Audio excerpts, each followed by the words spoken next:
All right. We're going to call this meeting to order, the February 2nd meeting of the Board of Adjustment. Before we get started, I'd like for y'all to turn off any devices. I just did mine a little bit ago. All right, thank you. Take a moment to review the general operating guidelines. Our meeting is divided into, I need to call roll, excuse me. Mr. Guest, who's the chairman, is not here. I'm Adam Metcalf, serving as chairman. Mr. Golden? Here. Mr. Milling? Here. Mr. Petway? Here. Mr. Morris? Here. Ms. Farrell? Here. Mr. Atchison? Here. Mr. Williams? Here. Mr. Williams and Mr. Atchison are supernumeraries. They won't vote unless it's needed, if we need to establish a quorum. We have everyone here, so we have a quorum. All right, our meeting is divided into two sessions, the public hearing session and the deliberation session. In the public hearing, an agenda item is called. The applicant will make the presentation. Members of the public make their comments. Only 4 people may speak for an agenda item and 4 against. Each speaker is limited to 5 minutes, subject to questions of the board. At 1 minute remaining, you'll hear a warning bell or beep prompting you to summarize your comments. After opposition speakers have finished, the applicant will be allowed a 2-minute rebuttal. If you do intend to speak, come to the podium, speak into the microphone. If it's too high, please bring it down, and provide your name and address for the record. And please direct all comments directly to the board and not to another applicant, staff, or anyone in the audience. After hearing the applications, the board will go into deliberation session. The board members will discuss each application with input from the staff as necessary, but with no input from the audience at that time. Then we will vote, and the results of the meeting can be learned from the planning department at 208-5895. If some issues arise during the deliberation session that were not addressed in the public hearing, the chairman has discretion to allow comments pertaining to those issues in order to resolve them, or call for the application to be held over at a future meeting. Occasionally, a board member will have to recuse themselves from discussing or voting on an application. A recusal does not mean that the member is directly involved with the application or the applicant. However, depending on the circumstances, ethical rules may require a recusal, even if there's only the slightest appearance of a conflict of interest. We have one member that will recuse himself on 2 applications that I know of. The decisions of the board are final, with appeals of the decisions to the circuit court. Commissioners and staff, please turn on your microphones when speaking. All right. We will go to the first application, application number 6717, 503 and 505 Congress Street. Hey, good afternoon. I'm Carrie Cabanas, 150 Government Street, Mobile 36603. So I believe we are here on a rehearing. This is a use variance to allow a cultural arts or event space in a T4 district. At the December meeting, some clarification was requested surrounding the parking, and we supplied some additional information. Excuse me, Mr. Manis, I was not here at that meeting. Yes, sir. So if you wouldn't mind, can you kind of absolutely start again? Yeah, Okay. I can. Okay. So this concerns the historic Ace Theater. It was constructed in 1943 as a movie theater for African-American residents. It was in use until the 1970s. At that point in time, to the best of our knowledge, it became mothballed. The property sold at a tax sale in 1986. In 2000, it sold to its current owner, Roosevelt Turner, who is currently under contract to sell the property again so that it may be redeveloped. We have been working extensively to clear title, which has been no small feat. It is going to be rehabbed using a federal and/or Alabama historic tax credit. Therefore, we're bound by the historic building envelope. The goal is to re-envision the space as a home for the Excelsior Band and provide educational opportunities, music events, small format music events, The current plans call for a 100-seat performance venue. Are there some additional questions? Any questions of the applicant? No. Is there anyone else here that will speak for this application? Let me just add up and saying the use variance is necessary because a theater is not allowed in a T4 district. In order for us to use the building as it was built and to claim the historic tax credit, we need the variance. So we do have some other speakers here. Okay, come on up.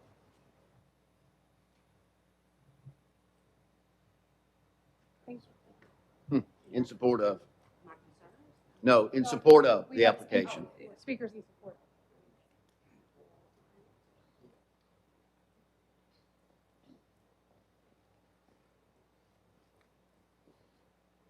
Good morning. Your name and address. Good morning. My name is Jose London, 1169 Heron Lake Circle, Mobile.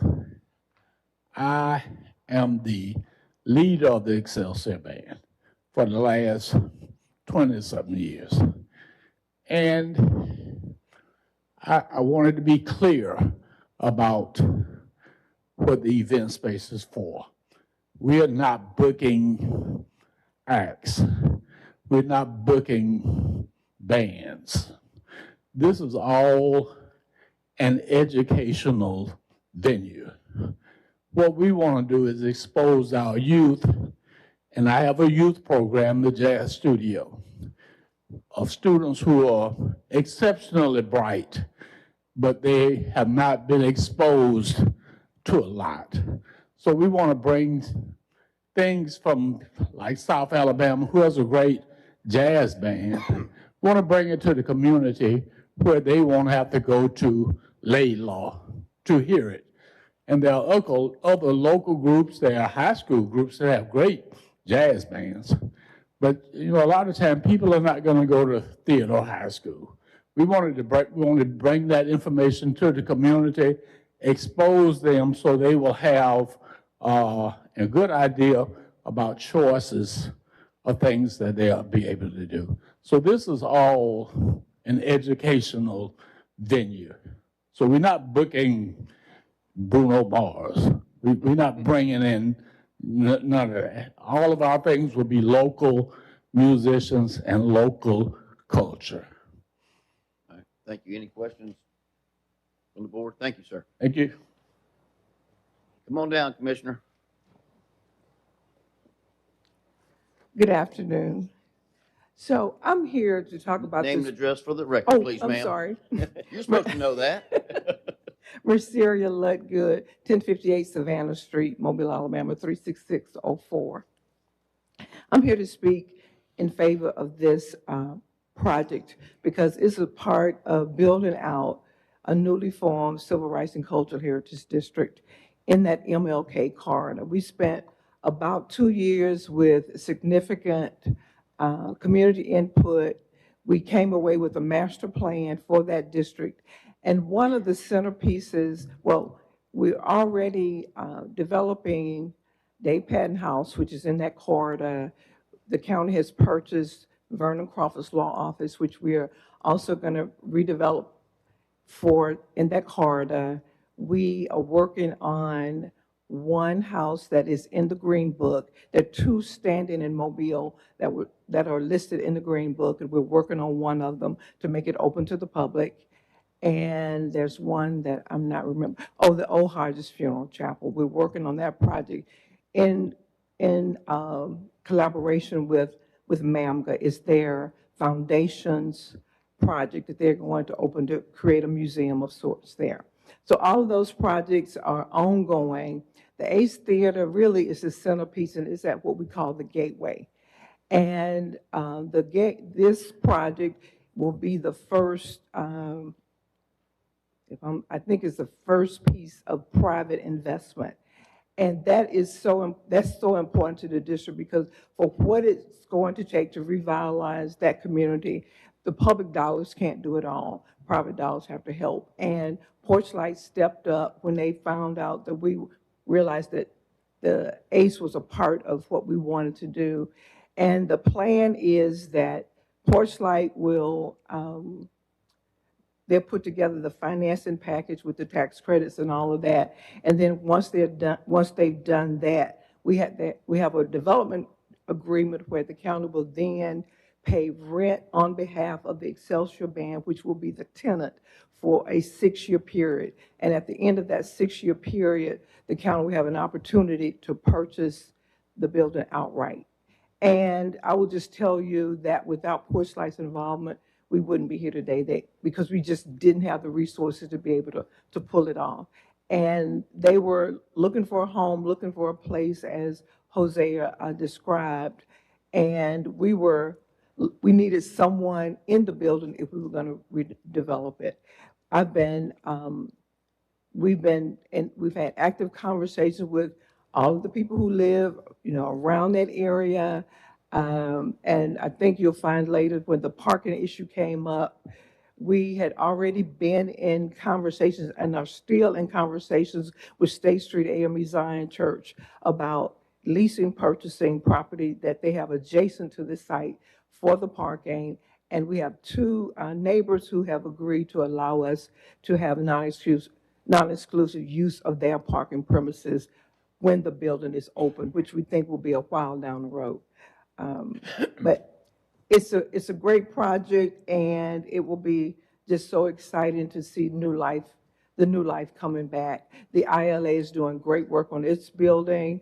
The Isom Clement Park has been developed. So we're slowly, just little by little, working to bring that community back. Thank you. Any questions? Questions for the commissioner? Thank you. Good afternoon. Hey, good afternoon. My name is Mike Rogers, and I am a resident at 550 St. Michael Street. And I'm really happy to be standing here today because this is a part of town that really means a lot to me. About 10 years ago, I bought 3 houses, actually 4 houses at the time, at the corner of Congress and Warren Street. And at the time, one of the houses was a burned out shell of a house, and the other 3 were boarded up. They're duplexes.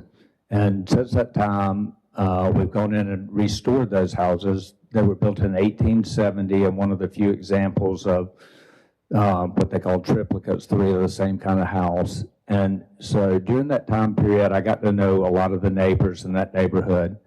And I can just tell you that besides them being wonderful people, I learned lots of stories about that neighborhood and the people and the history of that neighborhood. And just adjacent, right behind the houses, was kind of a burned out building, another burned out building that was once a very famous club. And apparently all the jazz greats of the time came to play at that club, and this was a very vibrant part of downtown. And it started right there at the ILA and went all the way to Pritchard, and so to be standing here and to be talking about worrying about parking in that part of town is a really good thing. But I think that the concern over parking is unwarranted, because if you go over there now, there's still plenty of street parking, and there's lots of places to park.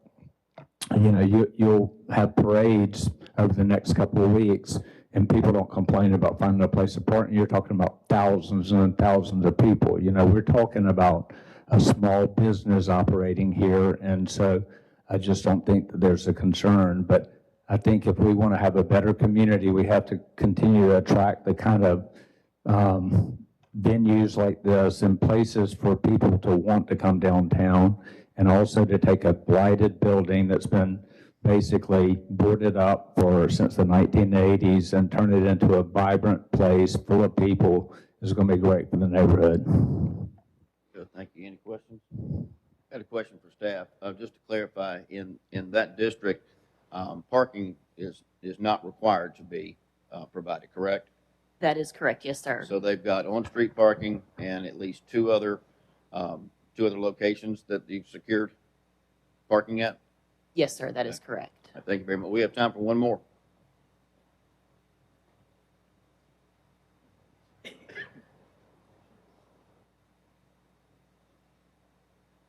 And just the applicant is asking to point out, On your iPads, there is a document called Ace Theater Supplemental Submission, and that does have a map showing the on-street and off-site parking available as well. Okay.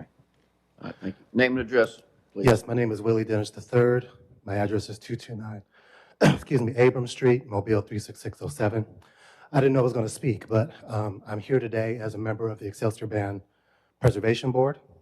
I'm also the co-director of the Jazz Art Writers South Festival, which is partnered with the Excelsior Band. And we created our festival to support the historic efforts of the Excelsior Band. We were made aware of their journey and hope and aspirations to find a permanent place to recognize the achievements of this organization that's been around for over 140 years, is a mobile institution, and does not have a permanent home. And we created our festival around those ideas to celebrate the opportunity to connect our youth to the Excelsior Band, and our city to jazz and its jazz history, and all the things that are come along with that. So our festival now in its 5th year is celebrating the Excelsior Band in a bigger way than we ever have before. And we'd like to continue this relationship and grow our community's connection to jazz and our youth's participation in these opportunities. Our organization is planning and continue to grow with the educational support of our youth in music and art, which are both currently parts of our curriculum. Free concerts that are offered for jazz and other information that's available about art, jazz, and music in our community. And we are very supportive of the Excelsior Band being a part and getting this home in the Ace Theater, because we will bring our events specifically into that space and in our continued partnership. And that's part of our plan that we've expressed directly with the Excelsior Band and with Excelsior Band Preservation. Thank you. Any questions for this gentleman? Thank you very much. Thank you. All right, anyone here in opposition to the application would like to speak?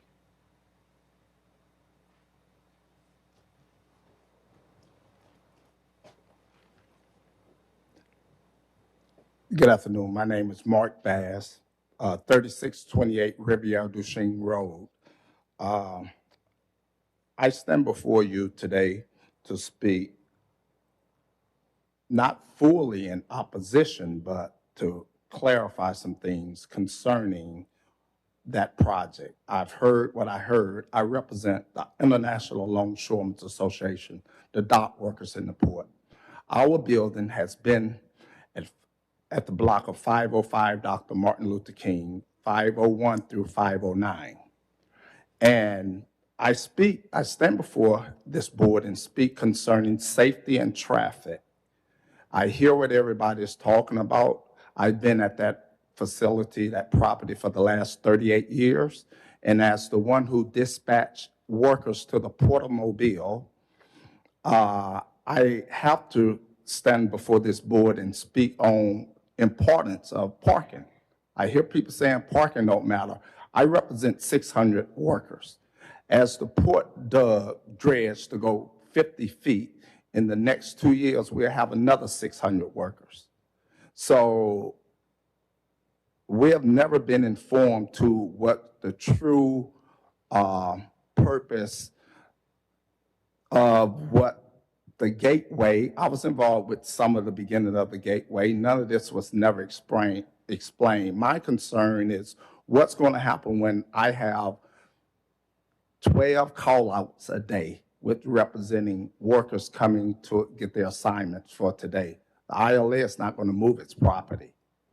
And that's going to be a great concern. We reached out to Porchlight. They didn't reach back out to us. They gave us parking, I guess they parking design that covers southwest. But as we all know, safety should be the Port of Mobile main concern.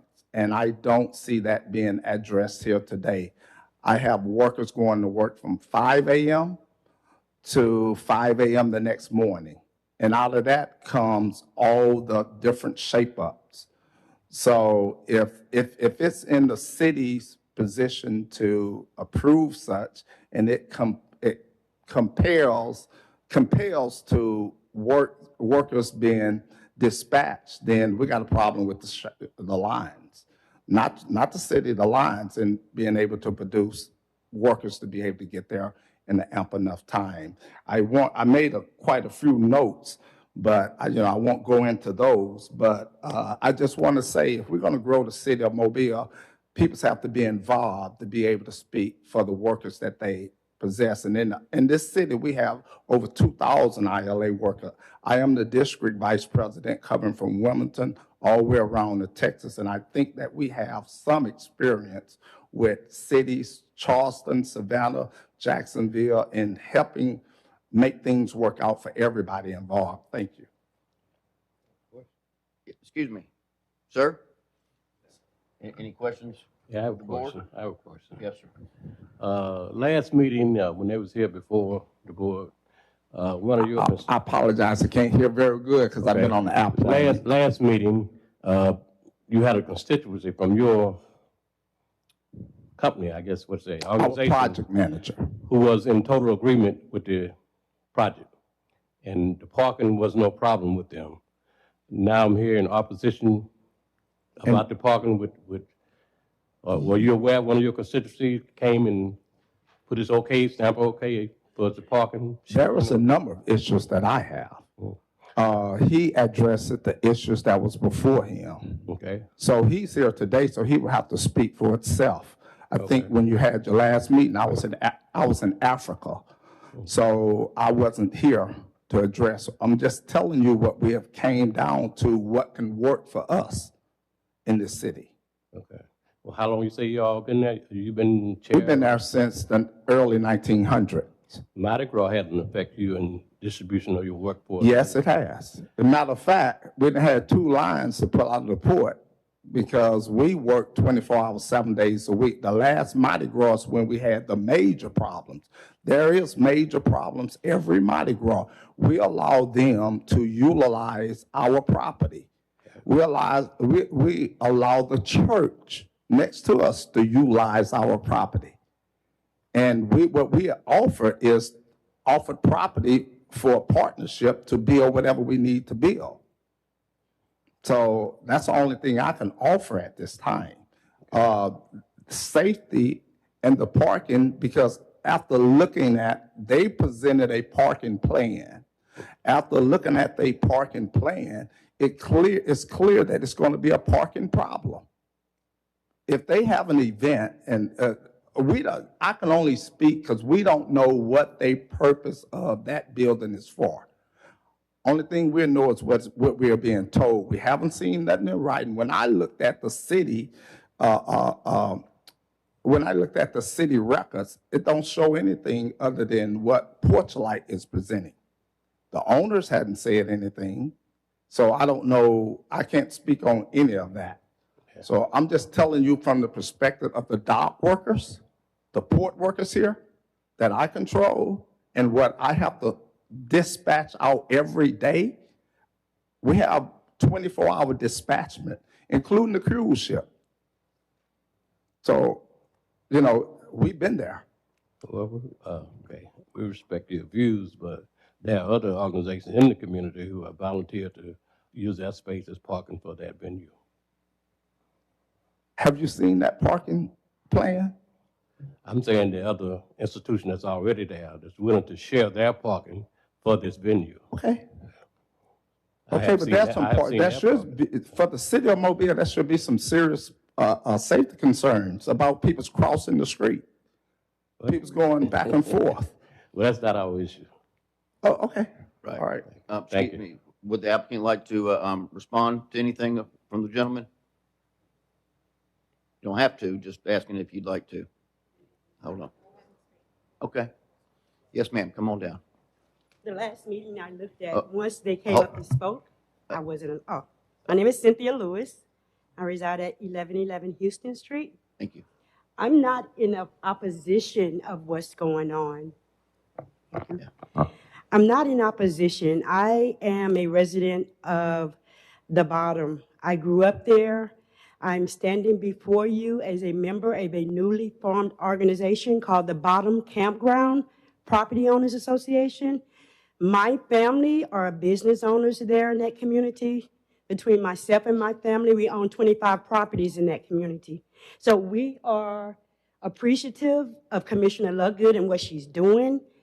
We support Excelsior Band as well, but we do have some concerns because I've also been active in the redevelopment.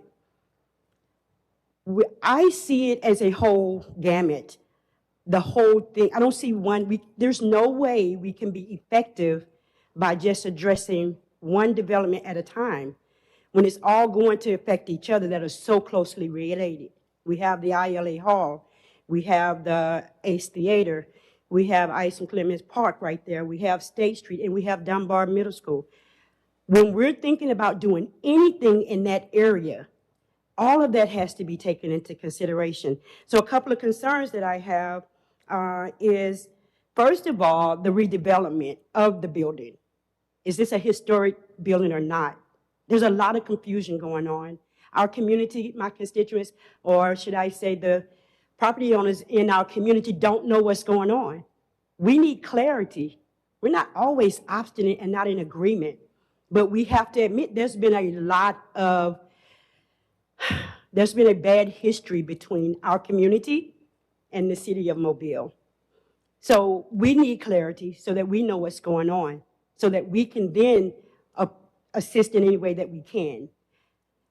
When I heard that this was a historic renovation, when I looked at the tax credit dollars that are being given to do the renovation, I was a little confused. So is this or is it not the redevelopment of a historic building? If it is, there are certain rules that have to apply, which means you cannot do anything different. You can't add, you can't take away, which alleviates some of this issue. So I'm confused about that because I don't know if it really is a historic redevelopment or they're just using tax dollars from federal and state to represent such. So that was one of our concerns and just want clarity.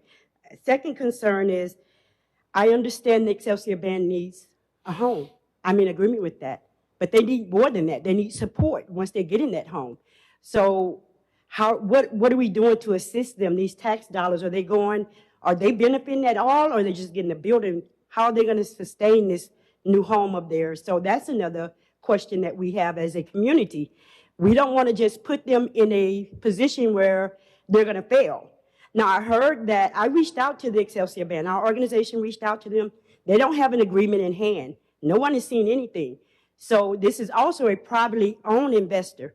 What's to stop the bait and switch tactic? Once they get all this money is redeveloped, what's to stop them from taking off and selling that building? We don't know. What's the process? What's the procedure? So we're just asking for clarity because the last meeting, the gentleman from Porchlight said, oh, we're doing this for the community, for the youth. But then I'm also hearing you shutting down Dunbar, which would be the biggest benefactors of this cultural center. After school programs, they're right around the corner. Parents that can't get off and take them to practice, they can walk right there. So I don't understand. It's not making sense. We're just asking for clarification. And one last thing, the parking. Parking has to be an issue. You can't say it's not an issue. You have a park, ILA, you have multiple buildings. This gentleman has said he's willing to donate land to create a parking garage. I don't understand why we're not even considering that. So these are just clarifications we need so that we can be supportive of Commissioner Ludgood's vision of our historic district. Thank you. Ma'am?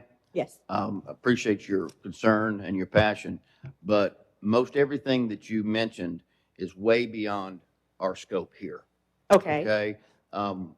We can't answer the questions about historic, although they're using historic tax credits, so that tells me it's a historic building. And then you said things shouldn't be looked at on a one, each time. Well, that's the only way we can do it. So you as a community member, it's incumbent on you to find these things out and to talk to people. Where do we start? Well, that's not our place to say. That's not your place to say. Because Okay. we don't know. Okay. Okay. So you don't know, we just, okay. Now, you can certainly, So the only issue is the parking? Is that the only issue that I There was is to talk no about? issue with the parking with There's us. no- oh, okay. Now, it may be of a concern to the board, something to consider along with whatever decision is made, but it is not technically why they're here. So the variance that they're here for, It's If- for the use of the building. for the use of the building. That's So correct. the variance, when I researched the historic district, the rehabilitation, to use state and federal dollars, when you're using state and federal tax dollars, clarify that for me. Ma'am, we can't. That's not a That's part of the not- variance? Oh, okay. No, not at all. So we appreciate your time. Okay, thank you. Thank you. We got time for one more. Hey there, I'm Dan Neal. I appeared at this podium before at the meeting in December. And just to address your... Your name and address, please. Oh, I'm sorry, my name is Daniel Neal, 554 Berkeley Avenue, Auburn, Alabama, 36830. I'm the project manager for the historic renovation of the ILA Local 1410 Hall. And I think, Mr. Morris, you were characterizing my remarks when you mentioned that President Bass had sent an agent here to discuss it. Just to clarify, culturally, no problem. Huge supporter of jazz and youth programming in the arts, huge. The deal with the parking is very serious. There is none at the current site, not one. There's some stripes out there that are coming up Lawrence, and there's some that's coming on MLK. And then what was submitted in the additional addendum has a lot up at Momga that doesn't exist currently. It's a field, and I think it's got too many spaces for T4. I think the number is 25 for T4. The architects called out like 64 spots up there. Same with Dearborn Y. It's non-conforming parking because it has too many parking spaces already. So again, the solution I would propose is right in front of us, directly behind the ILA Hall, in that open piece of ground, which is all owned by the International Longshoremen's Association Local 1410. We've had our architects start to draw a parking structure there. We're looking for partnerships with the city to help us realize that so that we can solve this problem. But it is chaotic. When there's a shape-up going on, there's 200 trucks out there on the street. And I've worked in public institutions for the arts for 20 years. If you get 16 school buses dropping off kids out in front of the Ace Theater right there while there's a shape-up going on, you're going to have a traffic issue. You're going to have law enforcement out there directing traffic. So we're looking for a solution that works for everyone. And that was the nature of my remarks, not that we're against the program of the building. We just want it done safely and efficiently for the existing neighbors. So coming back to you, I'm glad to hear that you all are working on plans to, gather sufficient parking for your organization. Because that's what I thought when the other guy came down. Well, why aren't you all already got them parking for y'all operation as long as you've been there? So that's just one. Well, we recognize that it's not improved parking, and that's a part of our Phase 2 renovation. So we don't actually have conforming parking. So we consume all of that street front parking.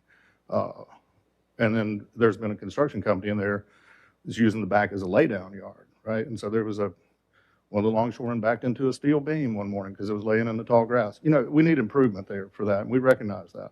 And we'd like to work with everyone to make this, if this gateway goes like we all want it to go, we're going to need safe, secure, lighted parking in the area for the ACE, for the ILA, for the park, for any other residents right around there. So that's what we're looking for, is a partnership with our neighbors to help solve this problem. Thank you. Any questions? Just one clarification. You said that the ILA owns a piece of property and you've designed something, and you want to do something with the city. Again, we can't consider that. I understand. But thank you very much. Well, concerning the use variance, I think it's pivotal. If you're going to invite a bunch of people to come to this use, you need to safely move that traffic in and out of that neighborhood. That's why the parking is an issue. Understood. Thank you.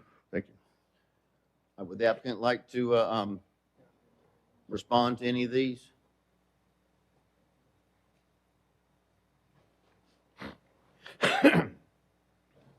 Hey, good afternoon again. I would just like to remind, we're here on the use variance. We're asking to use the building as it was constructed in 1943. at which point in time, for almost 40 years, the theater and the ILA headquarters coexisted on MLK Avenue. We believe that can happen again. We've presented a parking plan that uses both shared parking agreements and off-street parking. The parking exceeds possibly our needs. We're only talking about a 100-seat performance theater venue, which with a large focus, as was mentioned, on educational events. These are not intended to be large format concerts. The project itself is covered in the master plan. There's been multiple public meetings surrounding the master plan. And I think that at this point in time, we've addressed, we've already mentioned, I think the historic nature of the building has been covered, but the purpose of the tax credit applications is so that we can continue to use the building as a theater as it was developed originally. Are there any other questions for us? Any questions of the board? Thank you very much. Okay, thank you.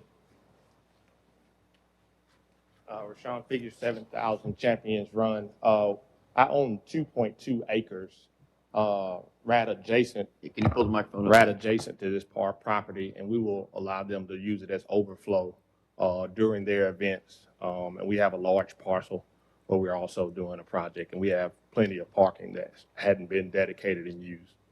So just saying that if parking is an issue, we're willing to do that to bring the cultural experience to the avenue. Okay, thank you very much. All right, that closes the public portion of the meeting. Mr. Vice Chair, Yes, given the number of members on the board right now, we'd like to ask that one of the supernumeraries recuse themselves for this vote, since we only need 7. which, One of the supernumeraries, there's 2 supernumeraries, only one would be allowed to vote on this item. that's Yeah. fine. So I'd like to ask right now if one of the supernumeraries would recuse themselves for this vote. Somebody willing to do that? Never heard that before. Oh. Alan? Well, one of you. Mr. Williams, you don't have to leave. Yeah. All right, discussion of the board. I'll just make a comment in that the building is built as a theater. It has a sloped floor. There's a hardship based on the zoning code. And that's just my thought on it. And I wanted to relay that. Anyone else? Yeah, I'll back up Mr. Hamilton. It is a very hard building. I looked at it years ago to develop. Like he said, it does have a sloped floor. It was built as a theater. This is a great path forward to bring this building back into use. I applaud the developing team for locating a large amount of parking off-street and on-street within the area.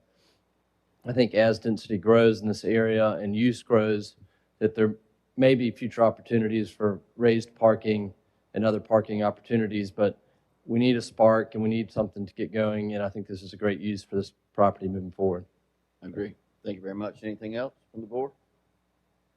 All right, with nothing else to add, the chair will hear a motion. Mr. Chairman, I would just like to make a note that for the record that we did receive comments regarding this application, copies of which were sent out on Friday, and you have them on your iPads as well. All right, thank you. Chair, have a motion?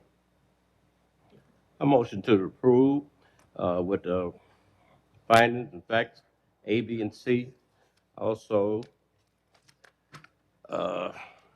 approve the variance to be subject to the following conditions, 1, 2, and 3. All right, we have a motion. We have a second. Second.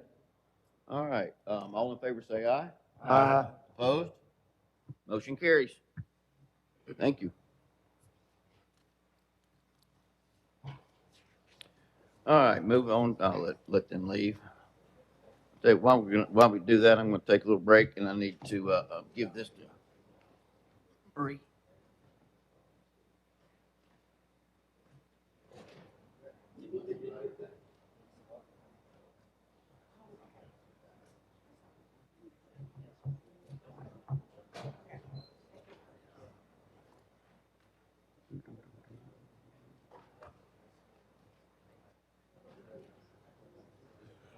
Same. Oh, go to your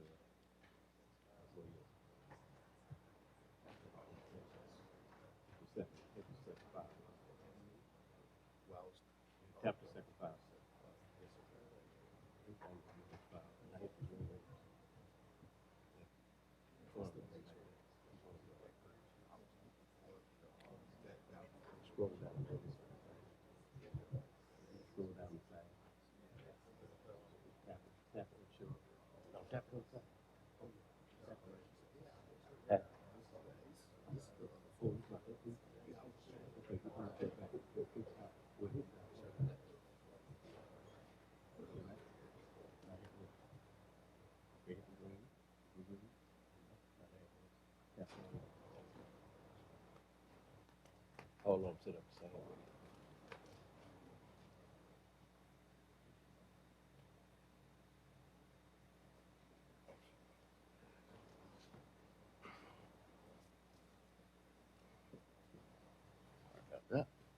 Sorry about that, guys.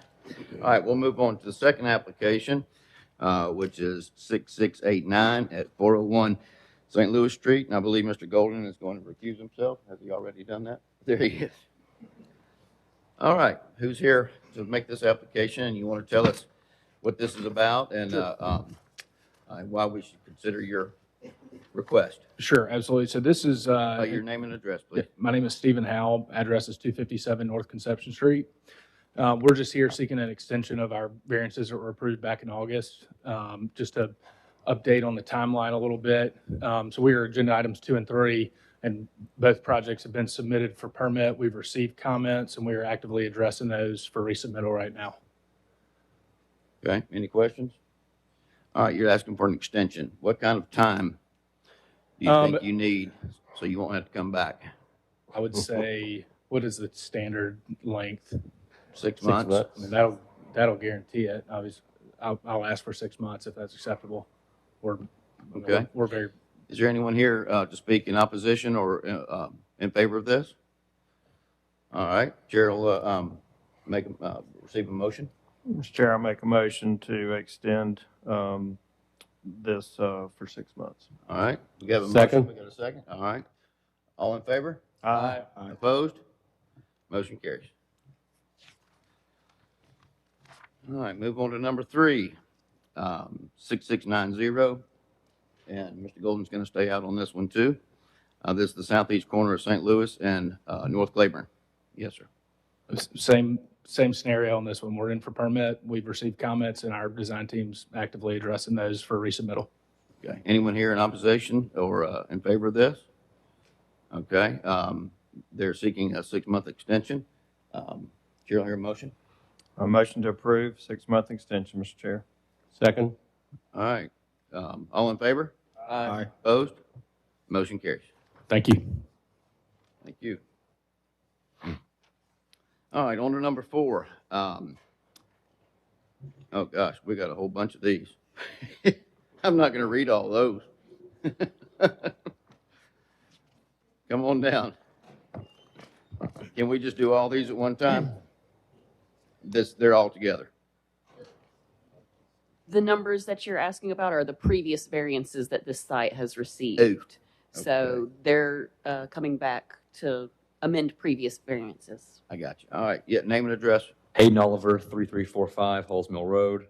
All right. You want to tell us about this and what we should consider? Yeah, this is the BMW on Government Boulevard.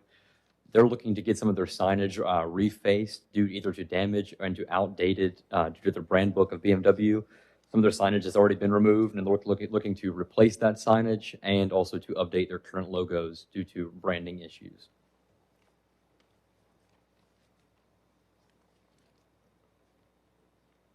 All right, staff, you want to tell us exactly what they're asking for here? All right. So they currently, they're asking for 3 wall signs and 2 freestanding signs overall. Let's see. Yeah. So you have a map here that shows the 3 wall sign locations. My laser pointer has died apparently. But we have the 3 wall sign locations and 2 freestanding signs that they are requesting. All right, are there any new signs, or this just redoing the ones they have? I believe one of the, I don't believe any of them are new. I think they're refacing, is that right? Yeah, they're just going to be replacing the signs. Okay. Some of them have been removed, so they're currently not on the building, but they will be replacing them. Okay, and so this is, and as far as the look of them and such, that's BMW? Yes. Okay. All right, any questions of the board? All right. Any discussion? I'll just say, in reviewing it, I think it's very much a spread out property. It's there at the corner of McVeigh and Government. You have multiple buildings.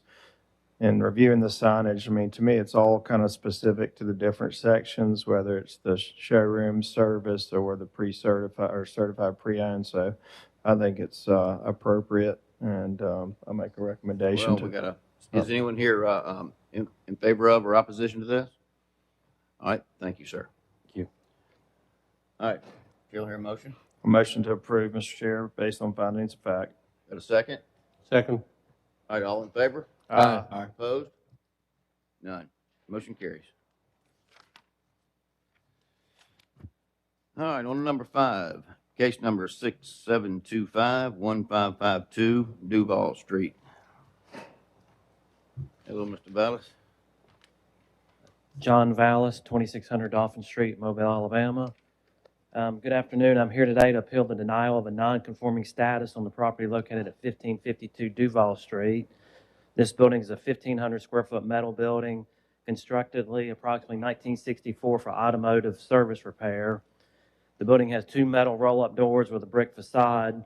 Since it was constructed, it's either been used as auto repair or for storage of arcade games, except between 1984 and 1986, when it was leased to a company that manufactured fire protection equipment. So since this time, it's been a B3 use. Then after, it was again used for automobile service repair and storage of vending machines, which is a current use. The proposed use would be consistent with what it has been for all this time. Top Music recently acquired another property, moved out of their location on Government Street, which has led to purging of equipment stored in other locations. So at that time, they started to remove all the equipment that was in this building. One of the reasons the staff is recommending this for denial is because the building has not had utility service, but they have not needed utility service solely to store old equipment. I mean, if any of you have storage units, I know I do myself, my storage units don't have utilities, but that doesn't mean I don't use them for storage. It just means I don't need utilities. So it seems unreasonable that the staff would determine the building is not being used because it does not have utilities when none are needed. The second reason the staff gave for denial was there was no business license at this location. However, I have an email from Glennis Moore with the City of Mobile that confirmed a business license is not needed for storage. They're not operating a business at that location, but only rather using for storage, and a business license is not needed. The third reason they gave was the building was boarded up. Yes, the front of the building has this large plate glass window, and it was boarded up, plywood on that window for security purposes.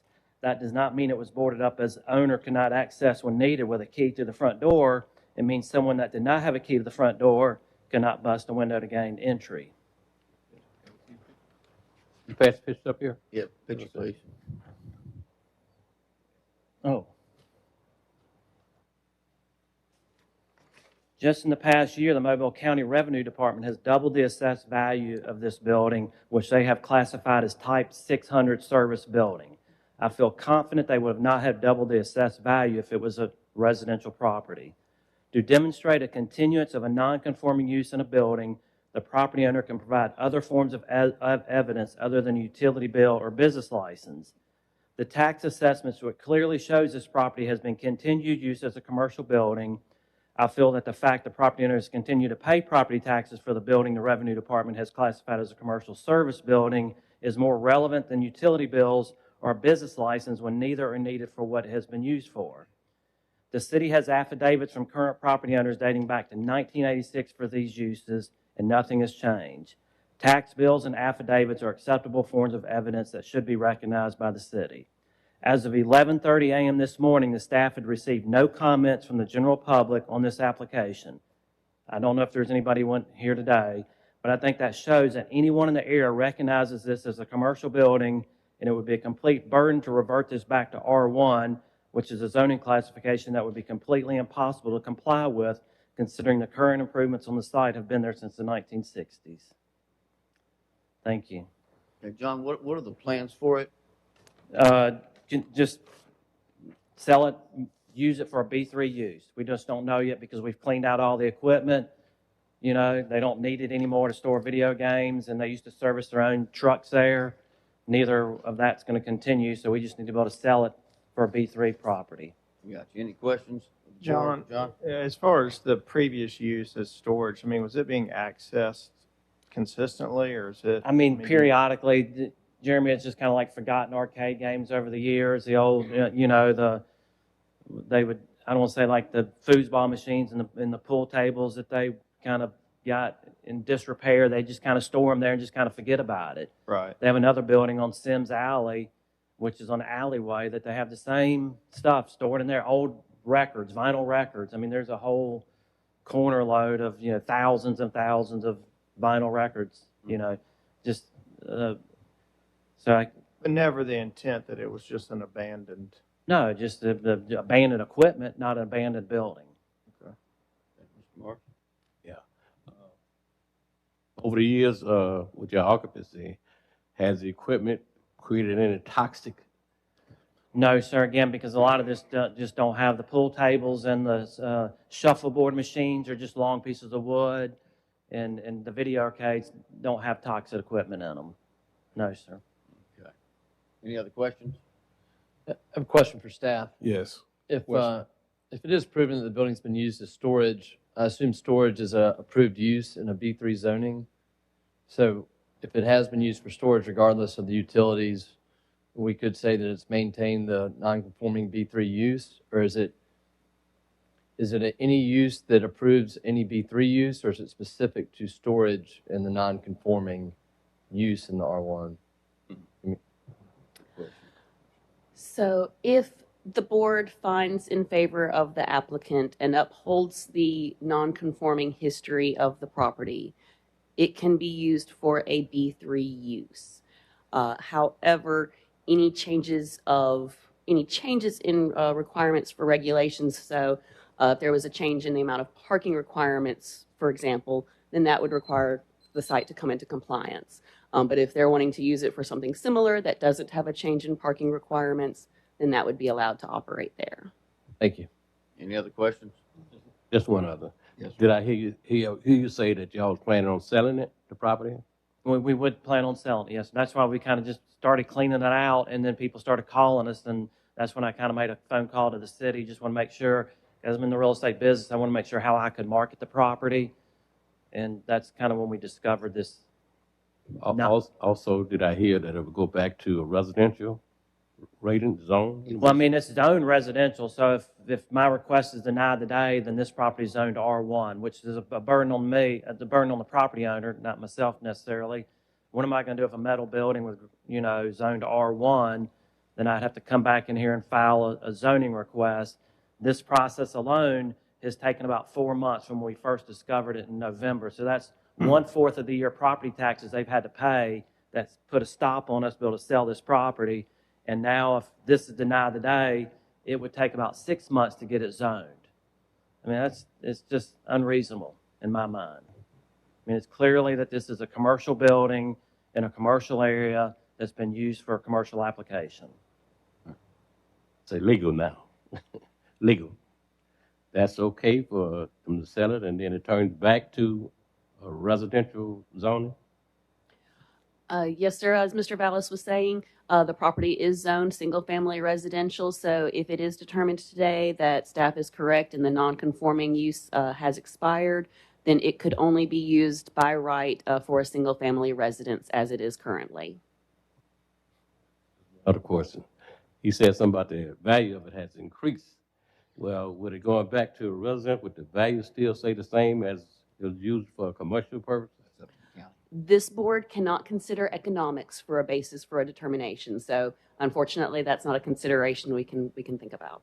That'd be up to the county. I was just saying, I think it's evident by the county has recognized that it's being used. Maybe the city hasn't because I don't have a business license, which is not required according to the city. The county recognizes it's being used, and therefore they've increased the value. They've doubled the value on this assessment forward. All right, thank you, John. Thank you. Anyone here in opposition or in favor of this appeal?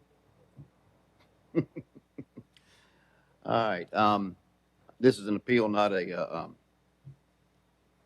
variance, but if it were, I think that the applicant has demonstrated plenty of hardship here. I mean, if that building was to revert to R1, you're going to have an old commercial building sitting there falling down, which this city does not want. But anyway, that being said, discussion of the board.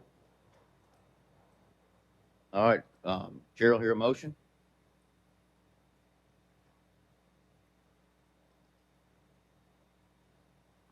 Going once?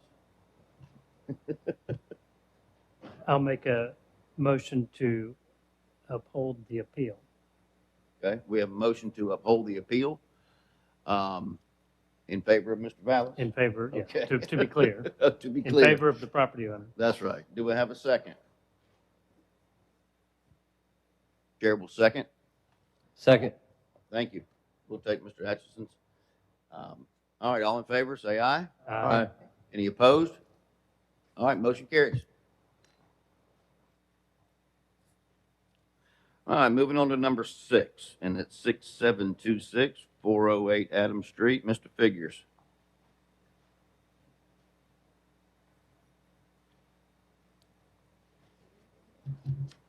Name and address again, please. Rashawn Figures, 7,000 Champions Run, Mobile, Alabama. Today here on number 6, transparency variance.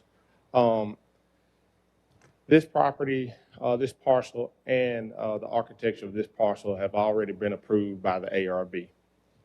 The problem and the reason we're here for a transparency variance is that this overlays in the ARB and the CRC. So the ARB approved the windows. They actually selected in design committee how many windows and the placement of windows on this project. Then the CRC came along and said that it didn't meet their transparency 20%. The CRC's transparency is mainly for commercial use, storefront, and that's why they don't deny. The city admits that these two entities conflict, and one is for more residential use in the ARB, and CRC is more commercial use, like on St. Louis. But the city has yet to adapt a policy where one rules over the other. So you have to get both of them. So you've got an ARB? ARB is already approved. And then where's CRC? We had to come get the variance because they have a 20% You had to have the variance prior transparency. to taking it to them? Yep. Okay. Yeah. And that's basically why we're here. But in our opinion, and the city has admitted that the ARB should rule in this because it's in a residential neighborhood surrounded by residential. So the commercial transparency and storefront rules should not apply to this structure. It's duplexes, but it's residential. Makes sense. All right, any questions of the board for the applicant? All right, thank you. All right, is there here anyone here to speak in favor or against this application? Yes, sir.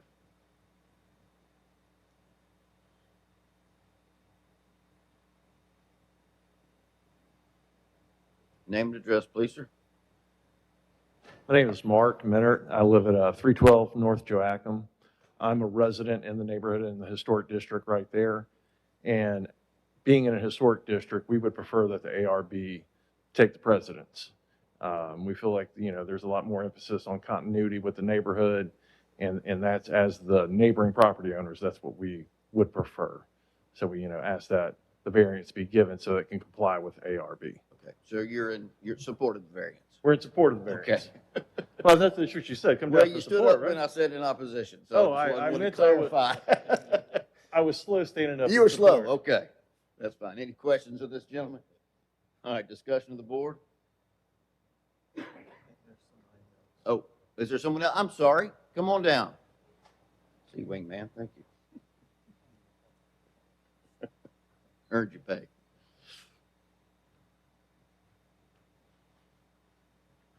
I'm sorry, ma'am. I didn't mean to run past you. Your name and address, please. You're fine. Angela Sanders, 317 North Jackson. I'm on the corner of Jackson and Adams. I'm not real sure which address we're talking about. If it's We're talking about 408 Adams. okay, Is that? Can we pull up the? and I You want to see the map? Yes, Okay. if you can show me. Is it,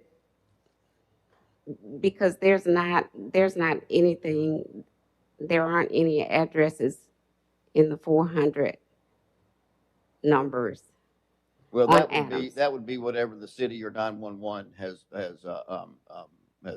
classified it as an address.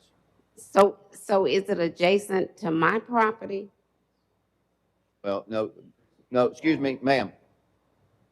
Please, Oh, I'm sorry. address us. Do you know, can you pull up the plat? Okay. All right. 317 North Jackson. Where would that be in relation to that site right there? Can you tell? I'm to the right there at Adams and Jackson, the very last. Okay, 2 parcels Site. over? Oh, Yeah, so if you see the yellow box, that's the location of this project. So 408 Adams will be in the location of the yellow box. That's where this is going to be developed at. And this is your property here. Yes. okay.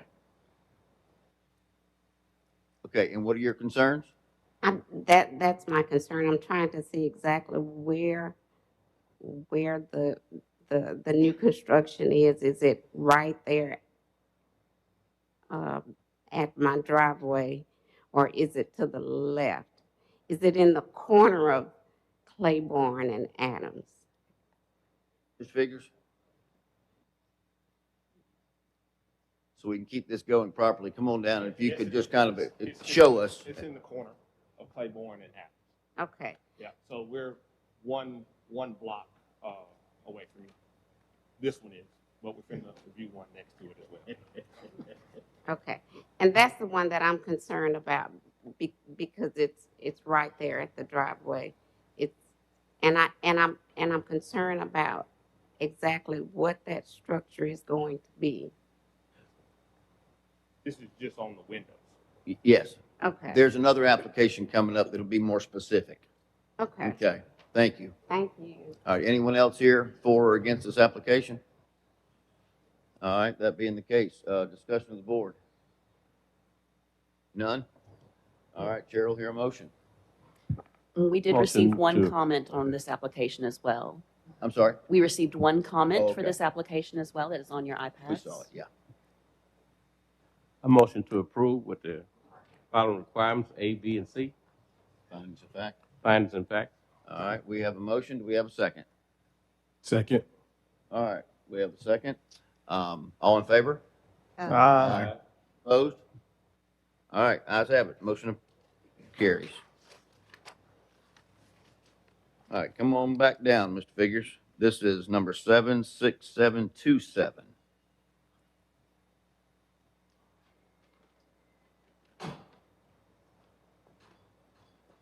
Sean Figures, 7,000 Champions Run, Mobile, Alabama. Same thing here on the transparency variance next door to the last one. And the same thing, the ARB has approved the plans. It went to design committee. They actually put the windows in the places that they wanted it to be, in the spacing they wanted it to be symmetrical. And then we went to the CRC, and their rules conflict because it's storefront instead of for a residential neighborhood. So at some point, talking to the city that we can get this taken care of so y'all don't have to deal with issues like this. And the ARB overrules when it's in a residential neighborhood, and the CRC would overrule if it's on St. Louis or a different commercial corridor. Gotcha. All right, any questions, Mr. Figures? Yes, sir. Oh, you good? Right, yeah. Thank you, Mr. Figures. All right, anyone here like to speak in opposition or in favor of this? And I tell you, you're welcome to come down, but probably better if you just speak to Mr. Figures after the meeting so you can understand. Okay, thank you.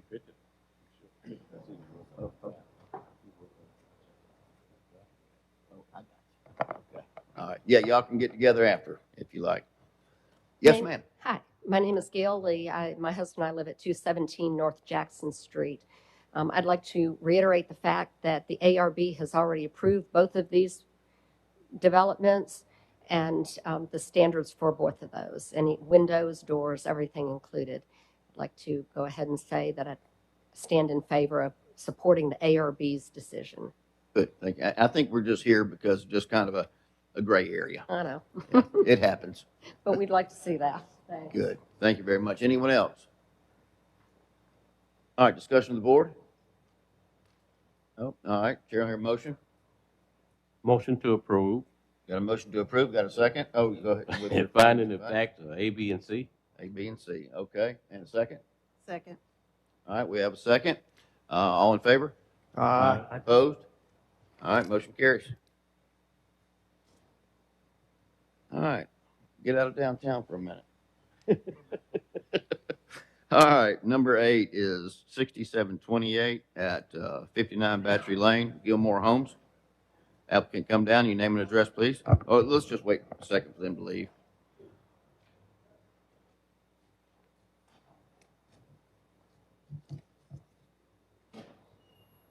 All right, proceed, sir. My name is J.J. Gilmore, 5891 Plantation Woods Drive in Theodore. If this job's approved, I'll be the contractor, Gilmore Homes. And it's in reference to 59 Battery Lane, which is on the corner of Battery and Gilliard Street. It's a corner lot, obviously. The original project was going to be to attach a covered screen porch with a fireplace, roughly a 21.5 by 25 in dimensions. There was some other drawings that were submitted. I don't know what all you got up there, but I tried to go into the portal last week to add some different things to it, and I was unsuccessful with that, but I do have them here with me. Along with the original proposal for this addition, which is the reason we're here, I guess, is because of the setback. It's within the 25-foot setback requirement. We have one on the front side of Battery Lane, and then there's one on the side street, as I call it, Gilliard. And you can see that it's within the setback. It's on the upper left side.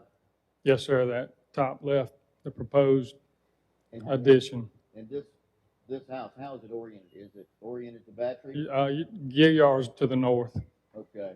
And what's along that property line? You talking about to the north? Yes. That's Gilliard Street. No. I mean, what's there? Is there any wall or vegetation on the north side? There is a driveway, and then there is a block wall. So there was an addendum that I was, instructed to add to this. This was something that was done prior to me getting involved. There's a block wall around the perimeter of the home on that northwest side, the west, and the south side. Existing.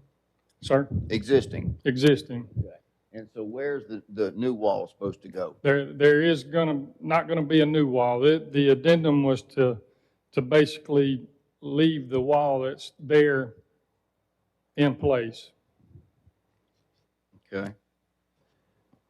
Staff, have you reviewed the addendum? Is that something that you provided the staff? We have not received this addendum yet. Well, that was part of the thing that I was trying to put on the portal last week. And I'd rather not go into throwing names around if I can help it. I don't like doing that, but I was unsuccessful at getting it on the portal, but I do have it here with me. And it's basically showing the site plan and the proposed to have the block wall included on that same drawing because they were separate. And they had asked to put it on one. So staff, what's your I was just position going on to that? say, for future reference, any documents that are to be submitted after the initial application is submitted, Uploads are not allowed through the portal. You have to email them directly to staff, so that way we're aware of it, because we don't get notifications if things are uploaded after the Yeah, application. understood. So that's not allowed. Yeah, That's, I sent an email out to a couple of folks, and I understand people's busy, and I never got a reply back. So I would have been more than happy to send them everything in an email, and definitely will do that in the future. Now, this was this information that y'all requested of him? Or just, So yeah, the question would be is the changes you're making, you're just combining the two site plans into one? That, yes, to include the block wall that was existing, but the way I understood, there never was a permit for the block wall. This is outside of me. So, you know, I'm getting involved for the proposed addition for the screen porch area. And it was just brought up that we need to include this into the plan, which is no big deal. That's what I want to do. Yeah, staff, I'm just wondering if this is something that. Then to clarify, what you're saying is that the site plan that you brought today includes the screen porch and the wall. That's correct. Yeah, so it seems like the proposal doesn't change. We still need to approve the wall, correct? Well, in the one of the there. documents that I submitted, it had the addendum to add the existing block wall, and that was put in the portal. Yeah, so the wall's going to be included in that, and then the site coverage is going to be included, and then the setback is being included. Okay. So it seems like everything that you've brought today is right here. So Okay, so y'all don't need any additional time for it? from what I'm gathering from what we've been told, I don't believe so. That's just You that's need to just see part that of what right needs to now? be You submitted. need to see that right now?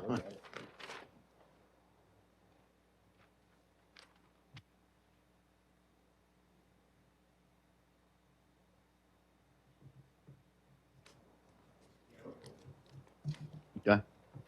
Thank you. Any questions for the applicant? All right, thank you, sir. You can have a seat. Is there anyone here in favor or opposition of this application? All right, that being said, discussion of the board. None? Do we have we'll hear a motion?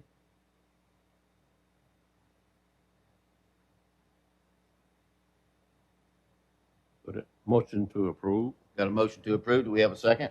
Second. All right, duly seconded. All in favor say aye. Aye. Opposed? Motion carries. Thank you.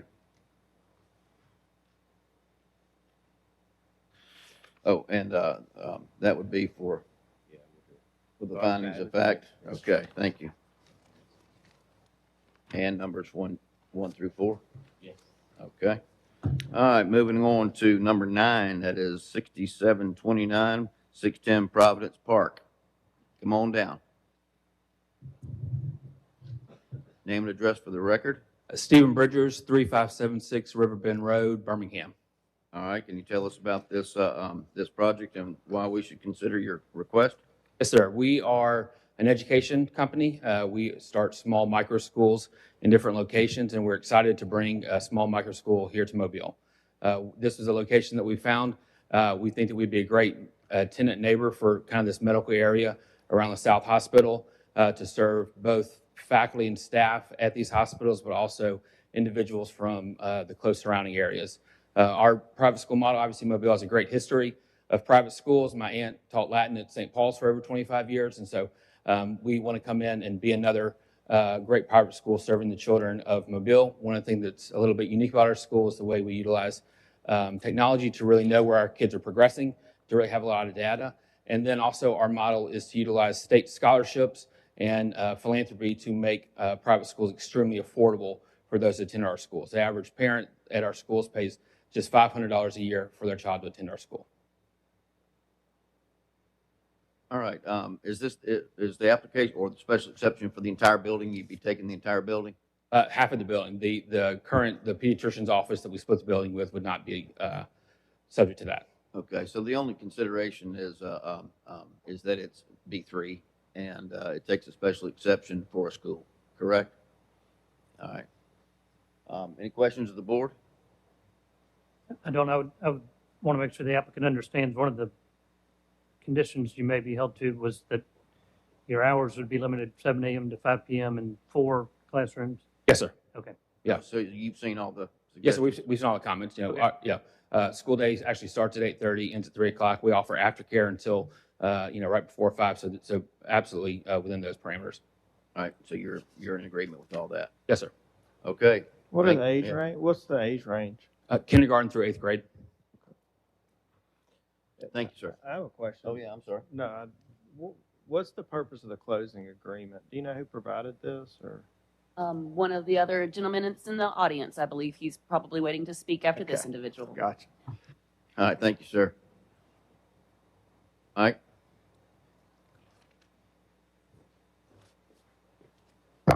Harry Brisland, University of South Alabama, 775 North University Boulevard, Mobile, Alabama. The University of South Alabama comes in opposition to the application as successor to Providence Park, which governs the covenants and restrictions of the Providence Park campus. Earlier, as you mentioned, I provided the board a copy of the closing agreement that governs this property in particular, including its restricting the property Harry, can you use. get that a little closer? Absolutely. That mic. Restricting its property use for the office building for professional use only as seen on page 3. The position of the university with regards to today's application with the special exception is for private school, and we believe it should be denied as it's not in keeping with the restrictions of the property and in the mission of the campus supporting healthcare services. Okay. That's really a civil matter. You know, it's kind of like someone comes in a neighborhood and they say, well, that's against the covenants. Right. Well, we can't address that. Right. But any questions for Harry? No?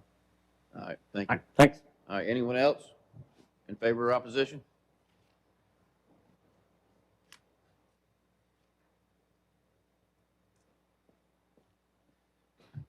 Hey guys, it's Mike Reed, 4518 Kingswood Drive, 36608. In favor of this, I will say, and this may have to do with what you just said, it may not fit here, but there is a kindergarten in operation right now just on this same property. It's just one block around the same drive. It's Providence Park Drive. So it's been in existence there for many, many years. All right, any questions of Mike? No, thanks. All right. Come on back. I don't think it's supposed to be a tit for tat, but It's separate okay. property, different use restrictions on that property. Okay, thank you. All right, any discussion of the board?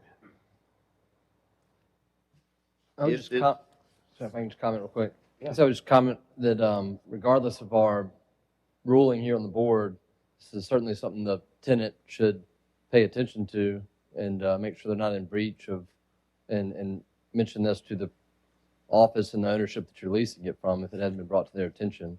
That does say, subject to written approval of the grantor, which shall not be unreasonably withheld. But just want to point that out, that our ruling has no effect on this closing agreement. Thank you. Were you aware? Yeah, that's my question. Were Come on you, up, were, sir. were you aware of the conflict of your use and what was in this agreement from, I think, 2006, as far as the use?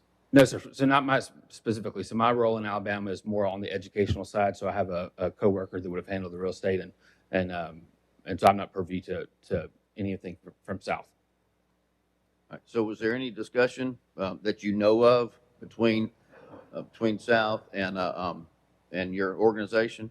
Not that I'm aware Is of. this the first you've heard of this? Yes, sir. Okay. Mike? Yeah, Mike, come back down, Mike. Mike, do y'all represent Hold the on. property Let's- owner? Hold on, come on back.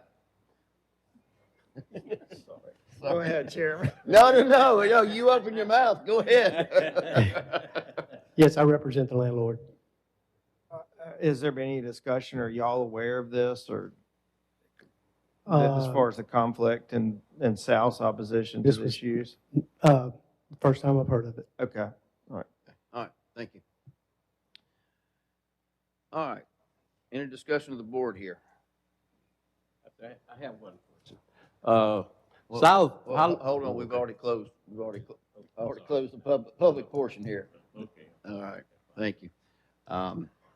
I'll just say that if the board were to approve this, it would be subject to a list of findings of fact, and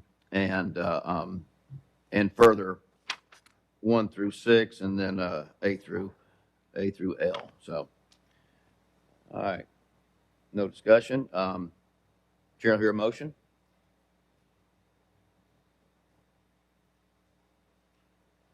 I'll comment that I do think a school in an office, medical office area is a complementary use, of course, for the access for all the employees to have a school in the proximity, and I think it works, and the parking in the building all seems to work.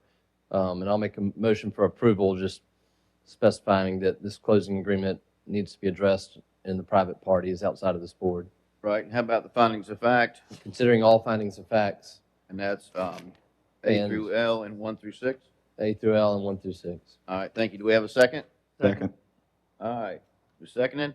All in favor, say aye. Aye. Opposed? Motion carries.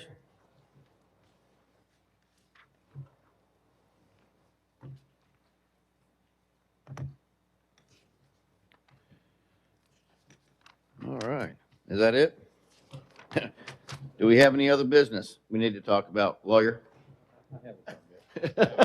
Get off your phone. Well, actually, we do have an update on one of our appeals that was filed from last year. There was an HVAC company that they had a use variance in on 3rd Avenue in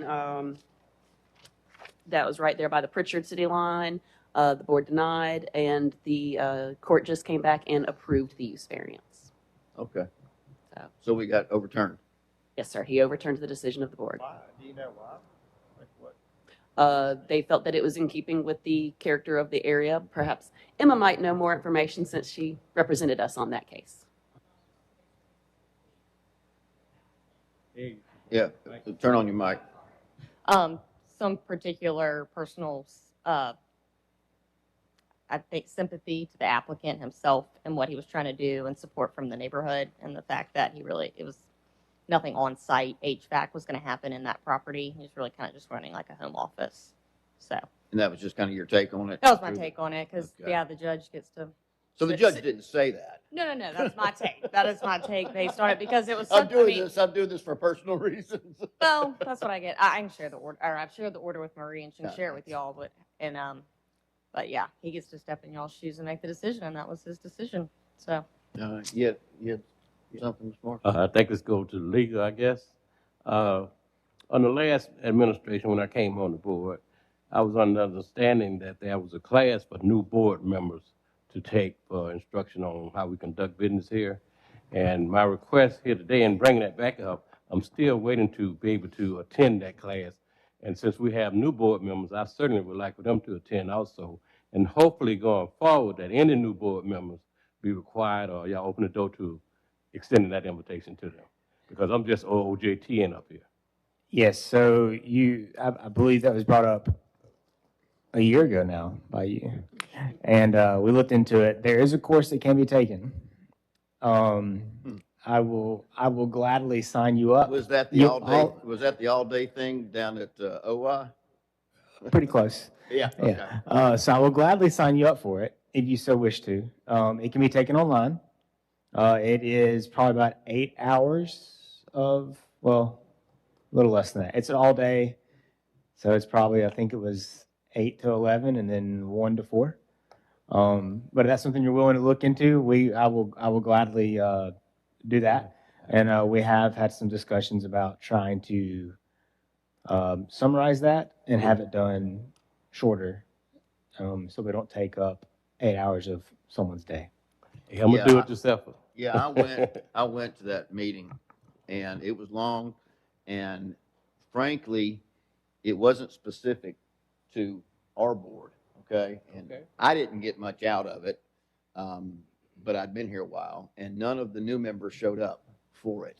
I think there'd be a better way. Put it this way: there's more information there than we care about, and it's kind of hard to focus in on the part that really related to us. But I think trying to summarize it and have something that the new board members can look at would be good. And also the board members can reach out privately to any of us that have been here longer if they have any questions or We've done that before. Now, I would personally, if we summarized it, prefer for everyone to be at it, because some of you have been on the board for a year, some of you have been on the board for multiple years. And so I think it'd be beneficial to summarize it, make it shorter, to include everyone there, so we're all on the same pages. Yeah, because the new members do get thrown in, and all they can do is just listen to what's going on, and they don't necessarily know. So in order to do, to be productive and do our jobs, then yeah, they need to know the protocols, not just necessarily OJT. So, all right, anything else? That said, meeting's adjourned. Thank you. Not as smooth as Mr. Guest.